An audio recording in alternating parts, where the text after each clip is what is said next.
Good afternoon, everyone. It is the Holy Ghost Rider. So today I actually just wanted to go over the Suzuki GSX8R or the GSX8R. It is the perfect second bike. And here's what I mean by that. So technically this is my third bike. I started on a Kawasaki Z125, went to a Ninja 400, and now I'm on this. And if I could go back in time, I would start on the 400 and upgrade accordingly. This, in my opinion, is absolutely the perfect second bike, and I'll tell you why. So on this bike, we're going to get a little bit more tech than we do on the Ninja 400 or other starter bikes like that. We're going to be getting this full TFT display. Don't mind the service thing, that's just because I didn't reset it after an oil change. That is one thing that I'll say. If you do not know how to reset this thing, that little service message will not go away. And I looked up how to reset it, and it's something ridiculous that I don't care to do, so I'm not going to worry about it. But you are getting this full TFT display. You're getting all of your information here. You got your tachometer, you got your speedometer, gas, you get your fuel mileage, your miles to empty, what gear you're in, rider mode, traction control, everything that you could need from that display. At the front of the bike, you're going to see that we have these stacked headlights. I think they look really cool. Some people say it looks like a Cyclops and they don't care for it, but to each their own. Moving on to the brakes, we've got these nice Nissan brakes, and we get Dunlop tires from the factory. So we are being propelled by a 776cc parallel twin engine, getting us down the road with a claimed top speed of 135 miles an hour. The clutch is not super light like a Ninja 400. Kawasaki does an amazing job with their light clutches, but this one's definitely not going to feel like you're straining at all to pull it in. We do have an adjustable brake lever for our front brakes, so that's very nice if you ever want to get into adjusting that. So the mirrors that I'm using are called fin rear. I found them on Amazon for around 85 bucks. They're really nice, super adjustable, easy to install. I think they look a lot nicer than the stock mirrors that came with it. The stock mirrors always kind of make it look like a bug to me, which I'm not a huge fan of. Other than that, the only other modifications I have made to this bike so far are removing the it's a piece of foam in the intake and a couple of snorkels in the intake. And that basically just gives you a little bit more grunt to the engine, and some people claim that it can add like a horsepower or two. I'm not sure how true that is, but it definitely makes the bike sound better with the stock exhaust. Speaking of the stock exhaust, this is my absolute least favorite part of the bike.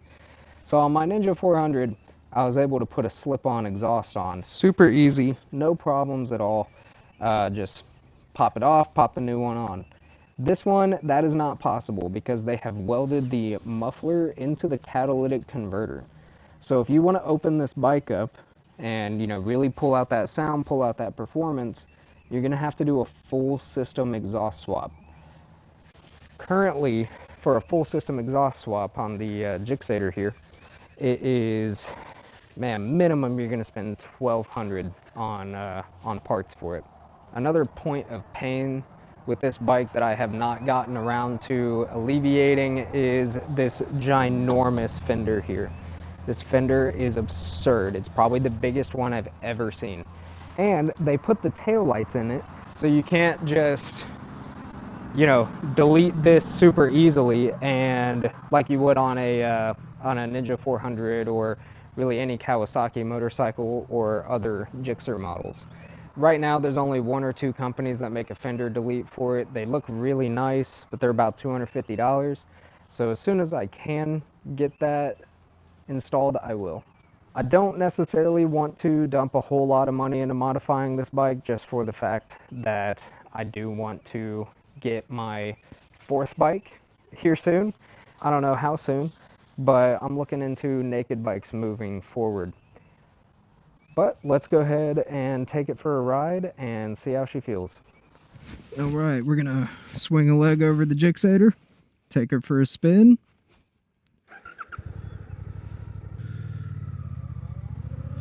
All right, so as we get a move on here, the first thing you're gonna notice if you're upgrading from a 250, 300, 400, even 500, is that your first gear is going to go much further than it did on those bikes. So I find this bike extremely fun to take on twisty roads, on back roads, and lean her over. Because while she is heavier than your typical 400cc bike, it doesn't feel heavy at all. You might expect an 800cc bike to feel really heavy, especially if you're coming from a bike that's so light, but you're not gonna really feel that way at all. Another thing that's cool about this bike is that it makes most of its torque between 5,000 and 6,000 RPMs. So when you are going around these curves, let's say you're in third gear, taking them at about 50, you don't even need to shift down. And that makes it really convenient when you're going through town, not having to constantly shift up and down the gears like you might have on a smaller displacement bike. This bike does have a quick shifter up and down. I don't think that it feels very good personally. I prefer to work my clutch. Ooh, felt that gravel a little bit. Ooh. So that was an example of the quick shift. It's kind of jerky, so it's definitely not my favorite way to shift this bike. I would much rather work my clutch. It's not so bad once you get into the higher gears. I just think it's the lower torquey ones where it likes to jerk you around when you're trying to use that quick shift. Another thing to note is that when you're quick shifting down, it doesn't have an auto blip, so you're gonna still have to blip that throttle when you downshift. We got a lot of riders out today. It's a nice day. So we'll get a little bit more speed here. We're chilling here in fourth gear. So I'm going about 65 in fourth. On my Ninja 400, if I wanted to go to 65 and not be at the red line, I had to be in fifth. But I am comfortably just halfway up the tack. I don't recommend this as your first bike, mainly because of the torque and because of the acceleration. I don't remember the exact number, but this bike can do 0 to 60 really fast, faster than 90% of cars. I told the story of how I got this bike in the first video that I made, but just a quick recap, I didn't expect to buy it. I just went to the dealership for some service.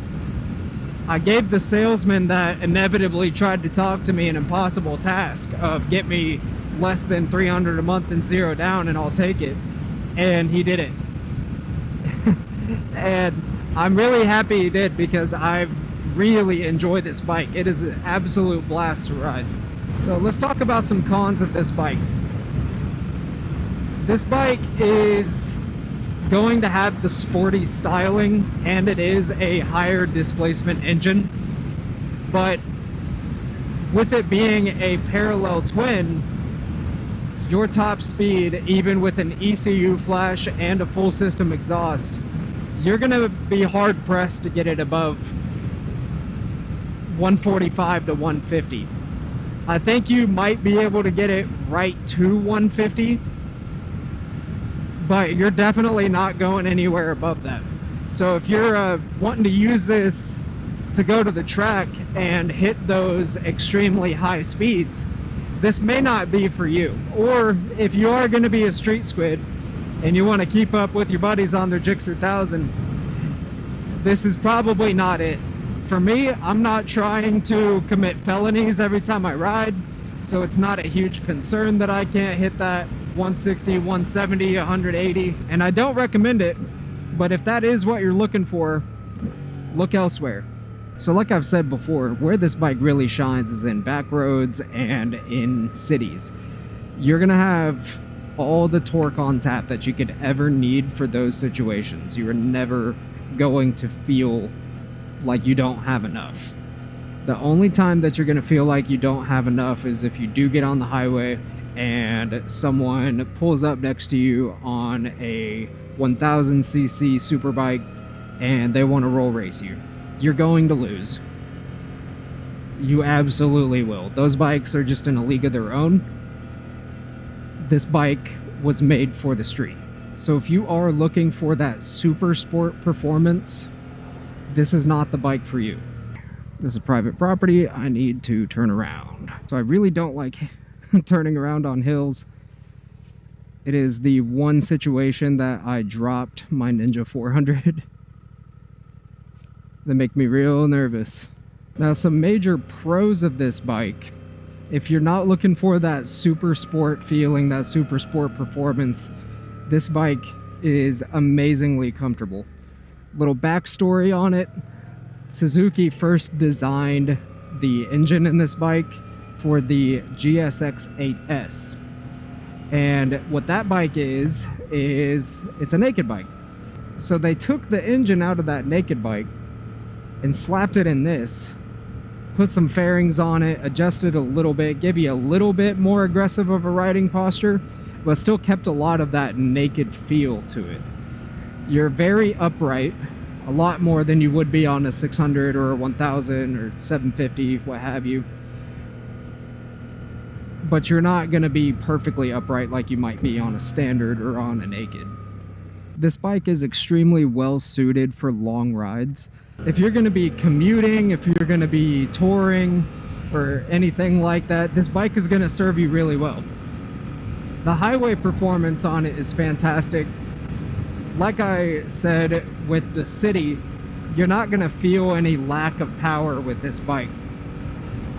You're going to get up to speed very quickly. You're going to be able to pass anyone that needs to be passed. You're going to be able to have some fun on this bike. I think most of the true fun with it is on the back roads and on the twisties, maybe some canyon roads, but you can definitely still have some fun on the highway. This bike is also super easy to work on. The other day, my wife and I adjusted my chain slack. It was just getting a little bit loose, and it was super easy. Now, I had never done it on this bike before, so it did take me a minute to figure it out, but once I did, we had no trouble just adjusting it right where it needed to go, tightening everything back up, and calling it a day. Oil changes are also just like any other bike, super easy. You're just gonna put it on a rear stand, get to the oil drain plug and the filter, and it's all right there for you. They're not gonna hide it anywhere. So just like a Ninja 300, 400, 500, you're not gonna have any trouble working on this bike. If I was planning on having this bike for any more than 2 more years, the main modifications that I would do to it, the one I already did with my mirrors, that's probably the first thing. The second thing I would do, I am still gonna do this one, but the fender delete. Like I said, the fender on this thing is absolutely ridiculous. It's too long, it's ugly, it's just, it's gotta go. The third thing I would do is take the snorkels and a little bit of foam out of, it's like a sheet of foam out of the intake. It's super easy to do, it's free, it's gonna give the bike a more grunty sound, and it is going to open it up just a little bit without having to replace the full exhaust. Speaking of full exhaust, that is the next thing that I would do if I was going to keep this bike for an extended period of time. This bike does feel like it is begging to be opened up. A full exhaust system is again necessary because Suzuki has decided to weld their muffler into the catalytic converter, and there's no way around it. You're just gonna have to replace the full system. So it is very expensive, and that's the main reason why I'm not gonna worry about it with this bike, because I don't plan on having this bike for more than a couple years. Now, the only reason that I'm only keeping this bike for a couple of years is because I just want to go to a different style of bike. The sports bikes are nice, they're really cool, they're fast, but I'm leaning more toward the naked styling personally. If you like the sport bike styling and you want to stick with sport bikes, this bike is absolutely great for a second sport bike. It's going to give you many riding seasons of fun. You're not going to get bored of it super fast like you did your R3 or your Ninja 400 or your Ninja 300. In my opinion, I would say for the second bike, this thing should last you at least 3 or 4 riding seasons. A big thing that you're also going to notice as a difference from your 300 or 400 is the heat. This bike does get way hotter than those smaller bikes, and it's okay. It's allowed to. Those smaller bikes just don't put off as much heat as this one because it's literally double the size. So that's something that you'll have to get used to, especially during the summer. It's going to be cooking you a little bit. But that's par for the course for fully fared sport bikes. The gas mileage on this bike is really good, especially for how high of a displacement bike it is. It's not going to be as good as smaller displacement. The smaller bikes are going to do 50 or more miles to the gallon. I don't think that this one does anywhere near that, maybe 30. I think it's a 3.5 gallon tank, and I usually get about 120 miles out of it. So that would be, I guess, around like 35 to 40 average. I'm not super great at math, but that sounds about right. Again, I do want to talk about just how good the bike feels. When you get on it for the first time, it's gonna feel heavy, but once you get moving on it, it's gonna feel super light. It's gonna feel great. In my opinion, every bike has a purpose. So the smaller displacement bikes like the 300s and 400s, I think that they are there to teach you how to ride in general. They are going to allow you to, if you've never done it before, learn how to shift up and down on a motorcycle. They're going to let you learn how to accelerate quickly-ish. They are there to just get you on 2 wheels. This bike, what I think its purpose is to really solidify your skills before you get on something bigger. The things that I think that this bike is going to teach you is that it's going to teach you how to deal with more torque and more power on the low end that these super sports will inevitably give you.